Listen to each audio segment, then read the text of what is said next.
All right, well, good afternoon. Thank you for that kind introduction, and no better person to stand in between your afternoon and your cocktails than the great Barbara Comstock. Great to have you here. Drink up already. So, Barbara, welcome to the show. We'll jump right to it. Of course, you're known as a former member of Congress. You were elected in 2014, served 2 terms for Virginia's 10th Congressional District. Looking at your bio, I kind of feel like you got out at a great time. Yes, I have to say, I was on the way over, a former colleague of mine gave me a call to say, "I'm mad at you." And I said, "What did I do?" And he said, "You didn't tell me how great it is to be a former member." And, kidding aside, it's such a privilege to serve in government in so many capacities, as you know, and working to impact policy that you care about. I came to Washington as an intern. Then I worked on Capitol Hill as a staffer, working on a variety of policies. I morphed over into a chief counsel position and got to do things there, worked on Senate campaigns, congressional and presidential along the way, served in the Bush administration at the Justice Department, and then accidentally, while I was out in the private sector, kind of got recruited to run in the General Assembly, the State House in Virginia, and then Congress. So all of those roles, no matter what you are, you can serve in so many different ways. I had that 10-year time when I was actually elected, but all the other roles really had so many impacts too.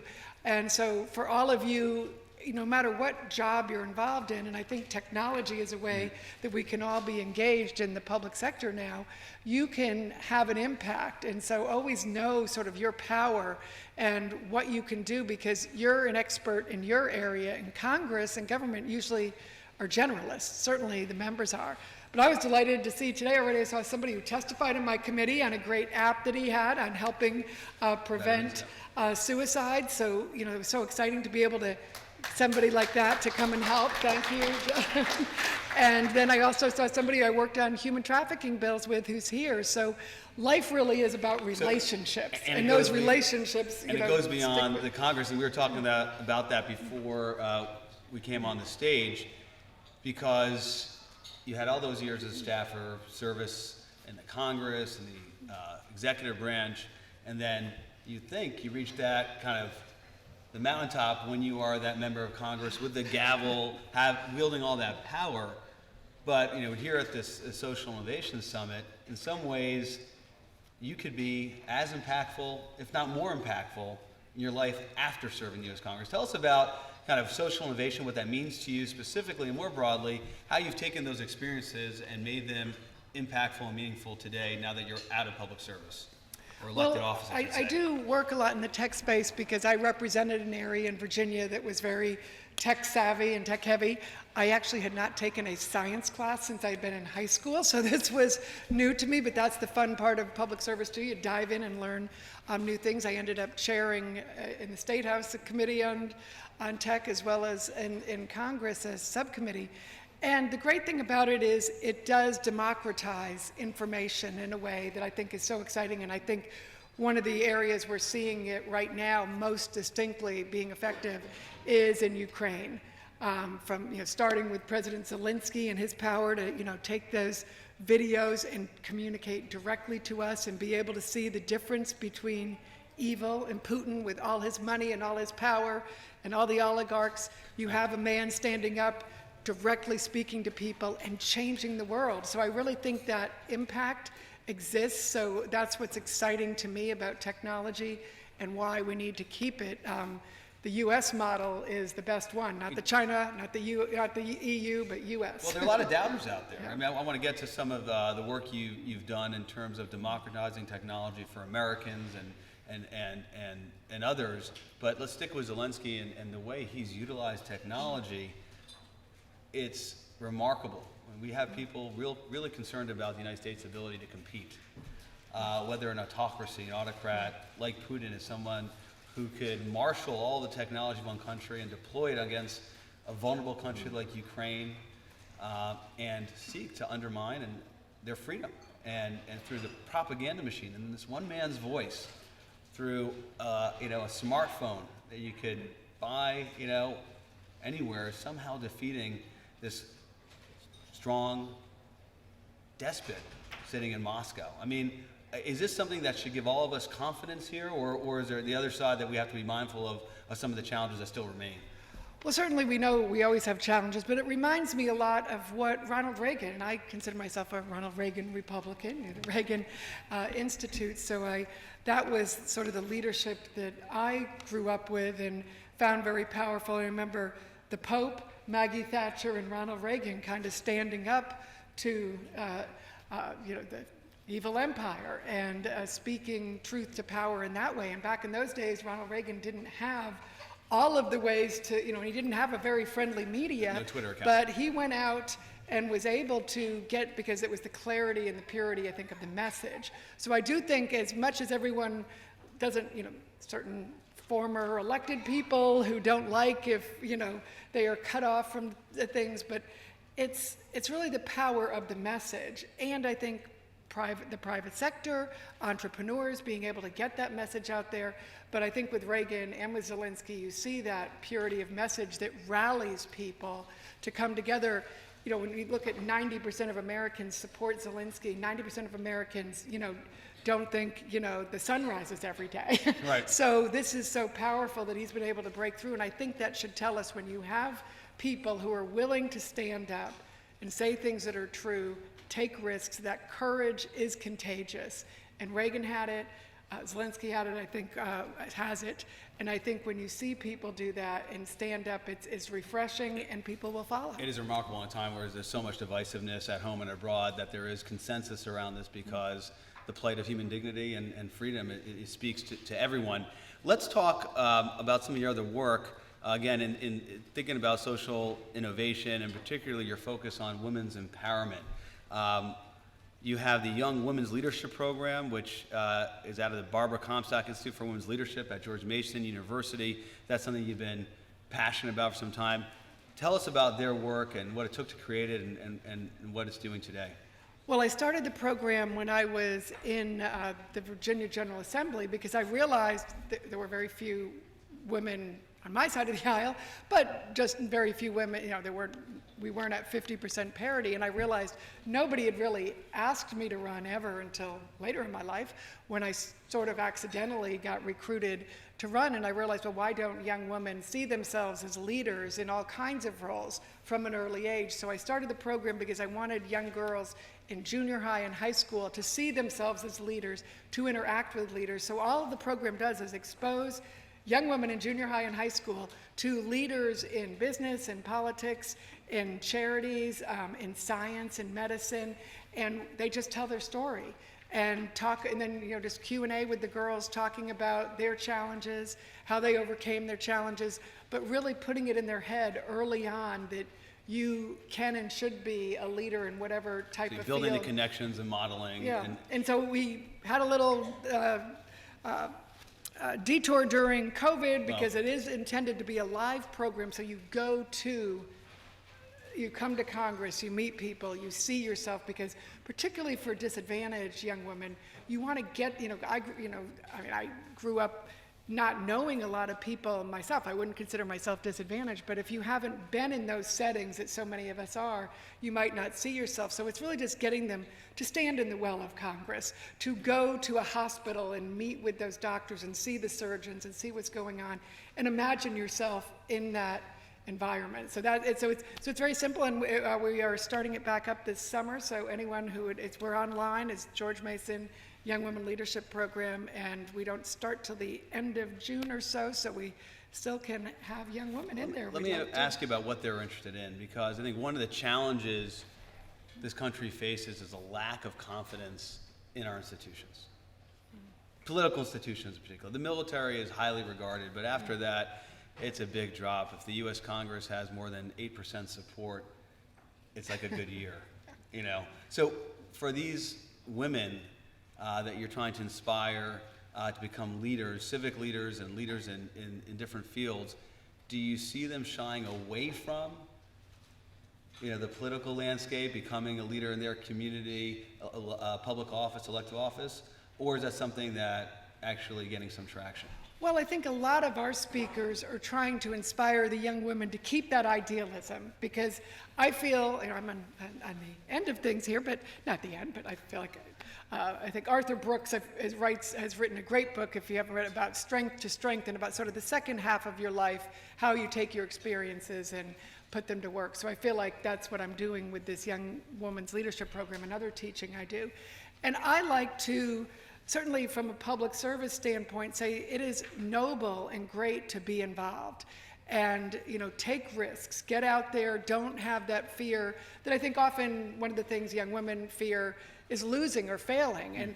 And in any career, we hear that over and over from many of the women leaders that, gee, I was a little bit afraid to take risks. And you realize if you take those risks, yes, you might lose, but the upside is great. And I'd say, when I lost my race in 2018, I got to go to the Harvard Institute of Politics. I had not gotten into Harvard for law school, so I said, well, I had to lose Congress to get into Harvard. That was a pretty good deal. Now I'm going to Harvard Business School because I'm on boards and I'm trying to, upskill there. So a big thing that we also tell the young women is to be lifetime learners and don't ever stop, but be optimistic and don't let sort of the noise in politics, the noise out there that's negative, don't let it impact you. So it's a very positive experience, and the positiveness is out there if you expose yourself to it. I can get sucked into the negative like anybody else, but I think there are it only takes a few people with courage, a few people with optimism to kind of turn it around. Optimism, courage, you also talk about willingness to fail. Yes, and to push you learn forward. More from your failures than your successes, we all know. And I'm curious about one piece of legislation in particular you focus on in the Congress, and to the extent you've kept at it now that you're out of public office, but you co-sponsored the bipartisan Inspire Women Act, which really focused on encouraging and creating opportunities for women in the STEM fields. Talk about that, and we talk about public service, elective office, but STEM in particular is an area that there's a great degree of focus, at least in Washington, in terms of people speaking about the need for more women to be in STEM. What's actually happened? Yes, and again, and getting that, right into the grade schools. Now we see, we had programs to get kids coding in kindergarten, and so it was very exciting to be able to go into, particularly say a disadvantaged school, and you'd see these kids coding in kindergarten, and the earlier you get there, the more it doesn't matter, what their zip code is or where they come from, that and so many of our tech companies are helping facilitate that. So my bill was really, it was focused in NASA, but we did other things sort of throughout, STEM in general, and was part of a caucus of getting more women in STEM, diversifying STEM, so racially more diverse too, because it's a bipartisan caucus, geographically Congress. distributed. Kind of agreement about and on get it. Steve Case talks about the rise of the rest, getting tech into all those all across the country, and I think with post-COVID, you're going to have a lot more opportunities to, people are changing where and how they want to work, and that hopefully will open up a lot more opportunities all across the country. So we need, so many STEM jobs, like in Virginia alone, I know just a few years ago, it was 30,000 or more cybersecurity jobs were open and in need, and you don't have to get a 4-year degree to go into cyber. You can go to a community college, you can just, if you don't like your career, just get back into STEM. So it's really something, again, that fits into that lifelong learning, but I think for young people, getting those young kids, particularly in grammar school, making sure that no matter what the population is, that they understand that STEM is their future, and no matter what kind of job you have. If you're going to go into the theater, you need to know STEM in the theater. You're going to be doing social media. You're going to be doing all kinds of, pixel and cute and cool things in Hollywood. Everybody needs a digital strategy. Everybody needs to reach beyond the room alone. In our final minutes here, take a step back with us for a second, because you have such a unique perspective as someone who was in elective office, in government, now outside, public sector, private sector. When you were in Congress, if there was something that you've learned now that you wish you would have known, meaning something now that you're out of Congress, you've absorbed that if you had known it, you would have been more effective, and the opposite, the experience now in the private sector you've benefited because of something you saw in the Congress. Share with us, kind of as we think about social innovation and bringing all these skills and experiences together, what's been one of those observations, aha moments that you've had?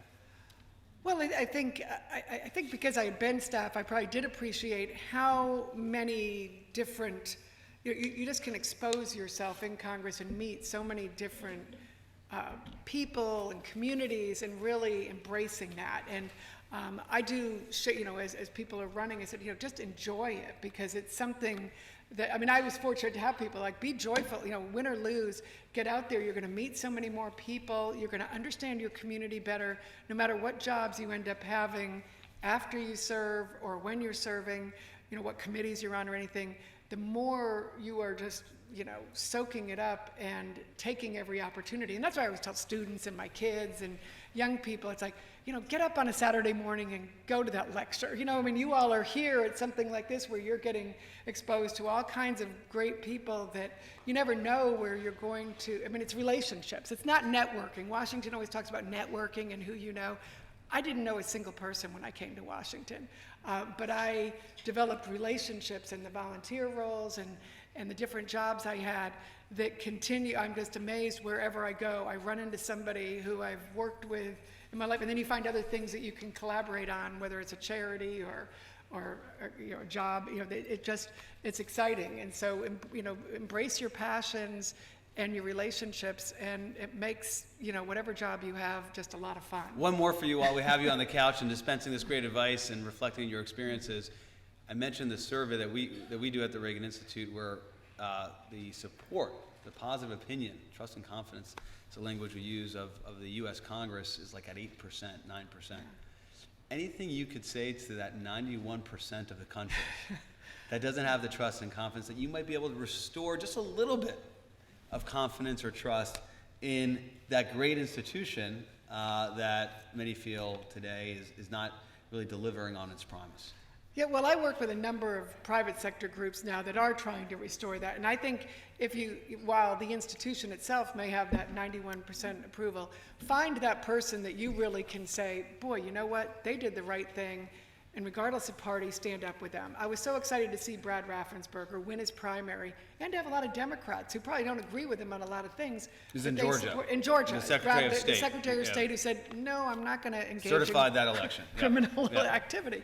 The same thing, Liz Cheney's a dear friend. I know she'll be speaking out at the Reagan Library, but I think I always tried to find people over my career. I'm a Republican, but people who I could believe in, even if the party or the institutions you don't care, because that way you're going to build relationships and work on things to help those people that you can. And I think it rewards those people who take risks, because you have these people who are spending their political capital when they don't have to necessarily. They could do the safe thing, but they're willing to do it. But they need support for people to say, you know what, yeah, I'm a Democrat, but I'm going to go vote for Liz Cheney in Wisconsin. I supported a Democrat friend of mine who said, you're in a Democrat district, you're the best one there. You've been awesome in the things we agree on.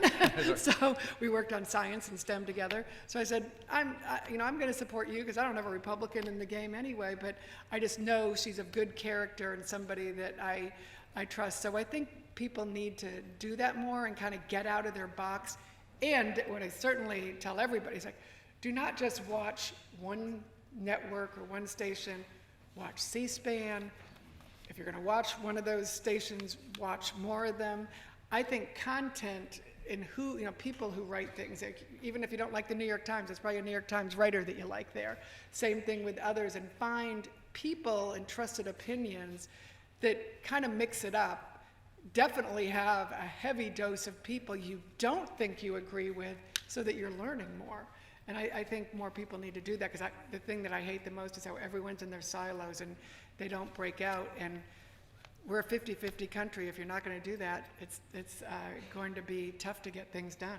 Barbara Comstock offering a dose of diversity there. Thank you so much for being on the show and for being here today at the Social Innovation Summit.